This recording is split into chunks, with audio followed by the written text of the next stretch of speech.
তো নবান্ন নিয়ে যাচ্ছি এই কারণে নবান্ন আমরা মাথায় তুলে নিয়েছি। এবারে দেখলেন? আরে হ্যাঁ দিদিমা, দেখলাম তো বাংলার মানুষ তোমাকে কত ভালোবাসে যে তোমার নবান্ন মাথায় তুলে নিয়েছে। ও মাই গড। আরে ও দিদিমা, বলছি কি আপনি এইসব ব্যক্তিদের মনে রাখবেন তো? আমরা তাদের মনে রাখি। ও আচ্ছা, ঠিক আছে। নিয়ে এবার এই নবান্নকে বিসর্জন দেবো গঙ্গাতে। আরে ও দিদিমা, এটা কি শুনলাম আমার নবান্নকে মাথায় তুলে নিয়েছে এরা গঙ্গায় বিসর্জন দেবার জন্য? এতে তুমি ওদেরকে কি বলবে? जो हमसे टकराएगा वो चूर चूर हो जाएगा।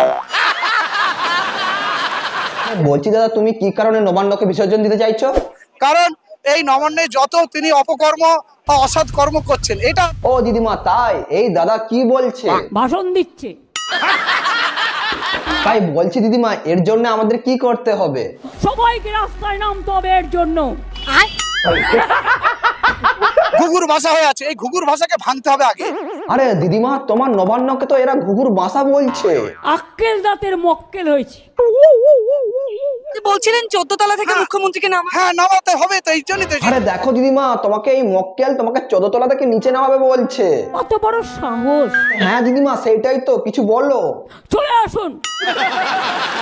কারণ তিনি না মানছেন আইন, না মানছেন কোন নিয়ম, তিনি কোর্টকে ধোকা দিচ্ছেন, হাইকোর্ট। আরে দিদিমা, এই মক্কেল কি বলে আমি তো কিছুই বুঝতে পারছি না। যার যা বোঝার বুঝে নেবেন। আপনাদের আজকের এই মিছিলের পর কিছুটা সমাধান পাবেন বলে মনে করছেন? মোটেই না, উনি তো পালিয়ে গেছেন, উনি আমাদের সাথে বসছেন না, উনি সত্যের মুখোমুখি হতে পারছেন। আরে দিদিমা, এই মক্কেল কি সত্যি বলছে? আপনি কি এটা মানতে পারবেন? মানছি না, মানবো না, বলুন। নবান্ন নাকি আপনি গঙ্গায় বিসর্জন দেবেন? অবশ্যই, হ্যাঁ, শেষে আমরা এটাকে গঙ্গায় বিসর্জন দিয়ে দেবো। দেখো দিদিমা, এ আবার বলছে তোমার নবান্নকে গঙ্গায় বিসর্জন দেবে। তুমি কি বেঁচে থাকতে এটা করতে দেবে? আমি বেঁচে থাকতে করতে দেব না। বলছি কি দিদিমা, বলে দাও তো ওদেরকে তুমি এর জন্য কি বাজিয়ে দেবে। বাজিয়ে দেবো দামামা।